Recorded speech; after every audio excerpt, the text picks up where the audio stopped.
शालिनी उबलीकर और मेरे चैनल में आप सबका बहुत बहुत स्वागत है। आज मैं आप लोग को एक्सप्लेन करने जा रही हूँ 7th स्टैंडर्ड के बच्चों के लिए जो दूसरी इकाई है। दूसरी इकाई में सबसे पहले आप लोगों को एक बहुत ही सुंदर कविता दी गई है जिसे लिखा हुआ है डॉक्टर प्रकाश दीक्षित जी ने। तो कविता का नाम है धरती का आंगन महके। धरती यानी क्या?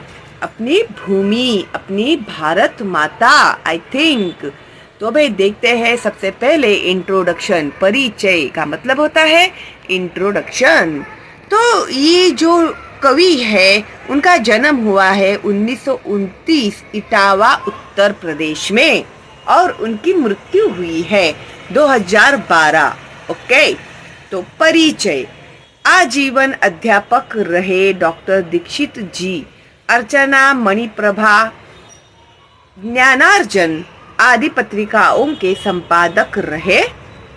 अमर उजाला समाचार पत्र में पत्रकारिता भी की। अमर उजाला नाम का जो एक न्यूज़पेपर का ये था, उसमें भी उन्होंने एज एन रिपोर्टर का काम किया हुआ है।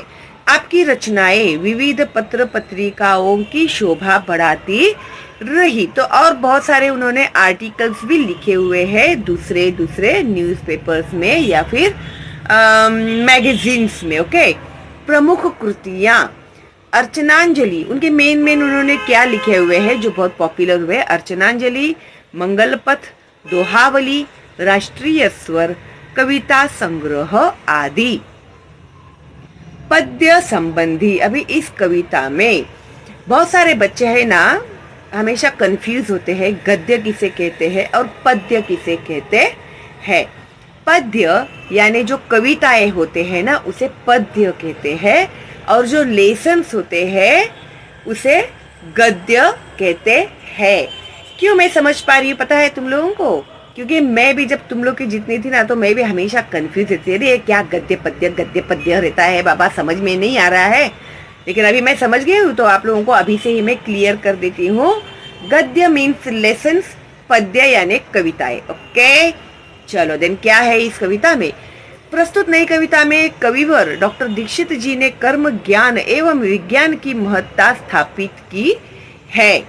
अभी इसमें देखो, कर्म मीन्स अपना काम, वर्क, ज्ञान यानी नॉलेज, एवं विज्ञान means this new technology, okay, की महत्ता स्थापित की है। उसका इम्पोर्टेंस इन्होंने इस कविता में बताया हुआ है। आपका कहना है कि हम ज्ञान विज्ञान के बल पर भले ही आसमान को नाप ले, परंतु विनाशक शस्त्रास्त्र से मानवता को बचाना भी आवश्यक है। यह तभी संभव होगा जब समाज में सदाचार स्नेह बढ़ेगा। अभी ये जो टेक्नोलॉजी है उसका हम लोगों को तो यूज तो हो ही रहा है, लेकिन उसका मिसयूज भी तो होता है ना। अभी जैसे ये न्यूक्लियर बॉम्ब वगैरह है, अगर ये बम वगैरह अगर गिरा दे कहीं पर, तो जैसे कि तुम लोग को पता है कि जापान में हिरोशिमा नागासाकी में अभी तक उस बम का इफेक्ट उनके जो बच्चे पैदा होते हैं उन लोगों पर दिखाई देता है, वहाँ के लोगों पर भी हमें दिखाई देता है। तो ये जो विनाशक है ना, जो हार्मफुल है, तो अपने नॉलेज का, अपने विज्ञान का यूज है ना, वो हार्मफुल किसी को भी हार्म करने के लिए मत कीजिएगा। और ये कभी पॉसिबल होगा जब हम लोगों में इक्वलिटी होगी, सदाचार होगा, एक दूसरे के प्रति रिस्पेक्ट होगा। तो भाई अभी जब हम लोग कविता सीखेंगे तो हमें पता चल ही जाएगा। कल्पना पल्लव, विश्व शांति की मांग सर्वाधिक प्रासंगिक है। अभी विश्व शांति क्यों कहा उन्होंने? कि सारी दुनिया में शांति रखना प्रायोरिटी है ना। अगर किसी दूसरे देशों में भी लड़ाइयाँ होती रहेंगी तो भी बेचारे लोगों की तो जान जाती रहेगी ना उसमें। तो इसके लिए उन्होंने इम्पोर्टेंस किसे दिया हुआ है? विश्व शांति को इम्पोर्टेंस दिया गया है।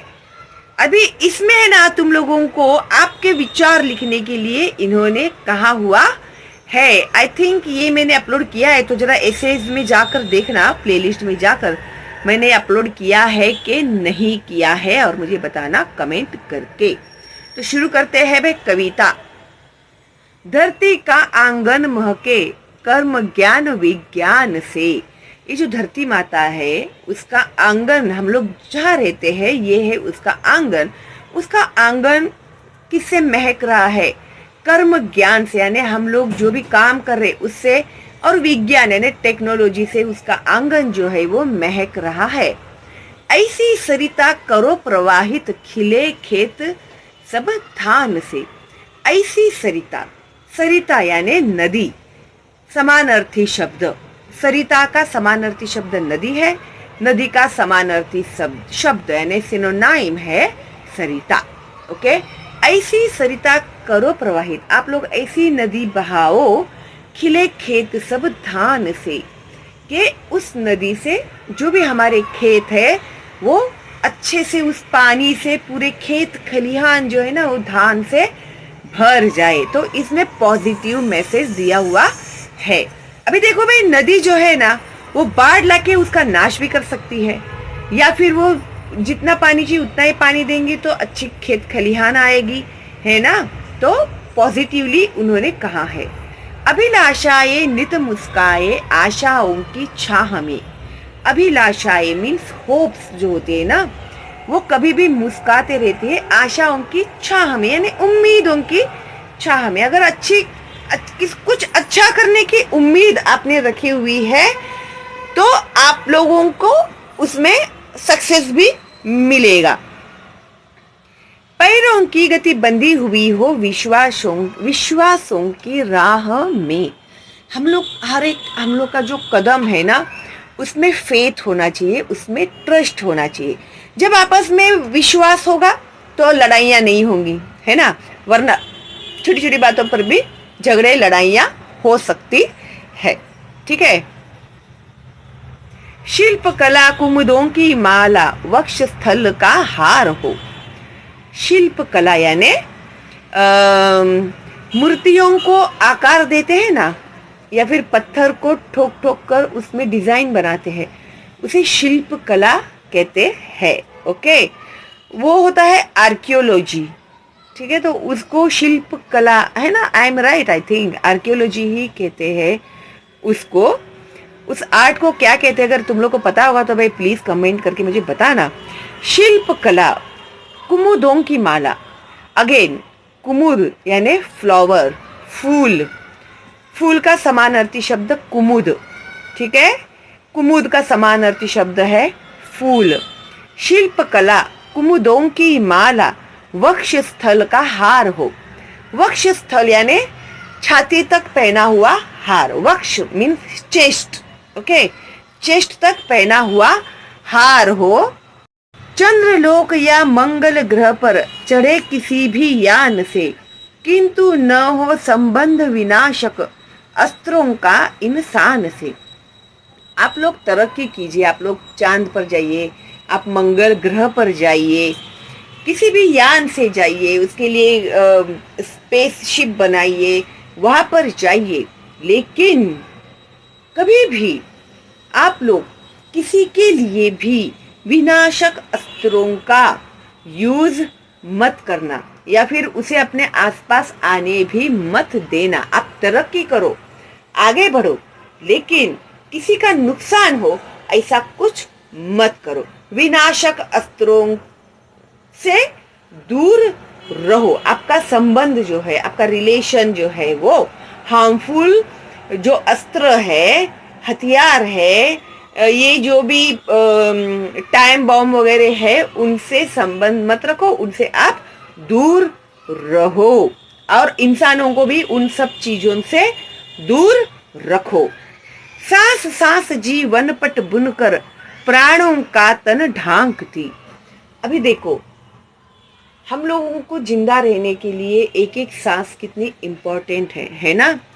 तो हम लोगों को जिंदा रहने के लिए इस सृष्टि ने, इस निसर्ग ने कितना कुछ किया है। क्यों किया है? ये सब फैसिलिटी हम लोग को प्रोवाइड क्यों की है? ताकि हम लोग अच्छे से जिंदा रहे, अपना जीवन जो है वो हंसते खेलते बसर करे, इसके लिए है। तो सांस सांस जीवन पट बुनकर प्राणों का तन ढांकती, यानी सबको सेफ कर रही है, वो सबके जानों को बचा रही है। कौन? धरती माता। सदाचार की शुभ्र शलाका, मन सुंदरता आंख थी।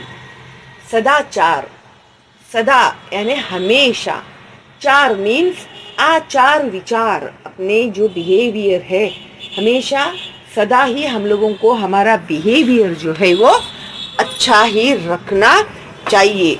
शुभ्र शलाका, मन सुंदरता आंख थी। तो अच्छे विचार अगर हमारे मन में रहेंगे तो हमारे विचार भी अच्छे रहेंगे, पवित्र रहेंगे, पावन रहेंगे। हम कभी भी हमारी ओर से किसी को हर्ट नहीं करेंगे, किसी को हार्म नहीं करेंगे। यही सुंदरता हमेशा लोगों में बनी रहेगी। प्रतिभा का पैमाना मेधा की ऊंचाई नापता। प्रतिभा यानी टैलेंट, अगर किसी के भी अंदर टैलेंट होता है ना तो वो आसमान तक अपनी ऊंचाई ले जा सकता है। वो बोलते हैं ना, ये आसमान एक दिन देखना, आपका बेटा इतना टैलेंटेड है, वो एक दिन आसमान को छुएगा, यानी उसका उतना नाम होगा, इतना वो तरक्की करेगा, वो इतनी आगे बढ़ेगा कि वो आसमान को छुएगा। आसमान को छुएगा इसका मतलब ये नहीं है कि वो एरोप्लेन में बैठ के ऊपर जाके आसमान को टच करके आएगा, इसका मतलब ये नहीं होता है, ठीक है। वो आसमान को छुएगा यानी वो इतनी तरक्की करेगा उसकी लाइफ में कि वो बहुत ऊंचाई तक जाएगा, सारी दुनिया उसको पहचानेगी। मानवता का मीटर बन, मन की गहराई मापता। तो वो ऐसा कुछ अच्छा काम करेगा तो उसकी मिसाल देगी सारी दुनिया। मानवता का मीटर बन, वो दुनिया को प्रूव करेगा, एक अच्छा इंसान बन के वो दुनिया को प्रूव करेगा। मन की गहराई मापता, तो वो खुद अच्छा इंसान बन के इतनी ऊंचाई ये करेगा, फिर लोग उसको एक अच्छा, एक सिंबल बोलते हैं ना हम लोग, एक सिंबल करके उसको देखेंगे, अरे हाँ ये कितना अच्छा है। जैसे मदर टेरेसा है, जैसे डॉक्टर बाबा साहेब आम्बेडकर है, ये लोग भी तो ऑर्डिनरी लोग ही थे ना, हमारे जैसे, तुम्हारे जैसे। या फिर बोलिए ऐसे भी नहीं होता है कि सिर्फ ऑर्डिनरी लोग ही ऊंचाई आंकते हैं। बड़े बड़े सिद्धार्थ जो थे, राजा महाराजा थे, गौतम बुद्ध, उन्होंने भी पूरा त्याग करके संसार को, लोगों को ज्ञान देने के लिए उन्होंने सब कुछ त्याग दिया था, ठीक है। तो ये है मिसाल मानवता की, ठीक है। तो ऐसे मिसाल बनकर मानव मन की गहराई मापता। आत्मा को आवृत कर दे स्नेह प्रभा परिधान से। अपनी जो आत्मा है ना, हर एक इंसान, ये इंसान को नाम किसने दिया हुआ है? हम लोगों ने नाम दिया हुआ है। क्यों? क्योंकि हम लोग एक शरीर है ना, तो शरीर है तो उसको हम लोगों ने नाम दिया हुआ है। लेकिन हमारे अंदर जो आत्मा है ना, तो उसे हम लोगों को स्नेह प्रभा परिधान से, यानी स्नेह से, प्यार से उसे हम लोगों को परिधान करना है। यानी स्नेह और प्यार के कपड़े जैसे हम लोग परिधान करते हैं ना, वैसे आप लोग अपनी आत्मा के ऊपर प्यार से परिधान कर देना, ठीक है। आत्मा को आवृत कर दे स्नेह प्रभा परिधान से, करे अर्चना हम सब मिलकर वसुधा के जय गान से।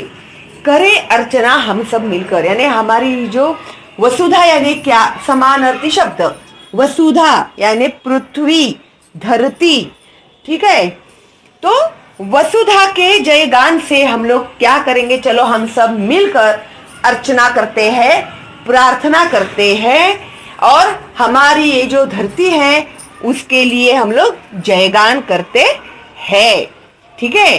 तो भाई मैंने बहुत ही सिंपल वे से सिखाने की कोशिश की है। फिर भी अगर कोई डाउट, कोई शंका है आप लोगों को, तो मुझे कमेंट करके बताना। अगर पसंद आई, आपको समझ में आ गई है ये कविता, तो एक लाइक तो मेरे लिए बनता है। अगर आप नए हैं तो प्लीज सब्सक्राइब करना, बेल का आइकन टैप करना, क्योंकि मैं लाइव स्ट्रीम में आने वाली हूँ आप लोगों को फिर से एक बार पत्र लेखन, कथा लेखन, कहानी लेखन कैसे लिखना है, तो हम लोग बैठकर लिखने वाले हैं, और टॉपिक आप दोगे और लिखेंगे हम सब मिलकर, ठीक है। तो इसके लिए सब्सक्राइब करना, बेल का आइकन टैप करना, तो मिलेंगे आपको मेरे वीडियोस के नोटिफिकेशन। फिर मुझे कमेंट मत करना टीचर आप कब लाइव आते हो, हमें तो पता ही नहीं चलता करके। ओके, तो ऑल में जाके नोटिफिकेशन का जो बेल आइकन है वो ऑन करना आप लोग, ठीक है। तो इसके क्वेश्चन एंड आंसर्स मैं देती हूँ आप लोग को जल्दी ही। तब तक के लिए all the best and bye bye.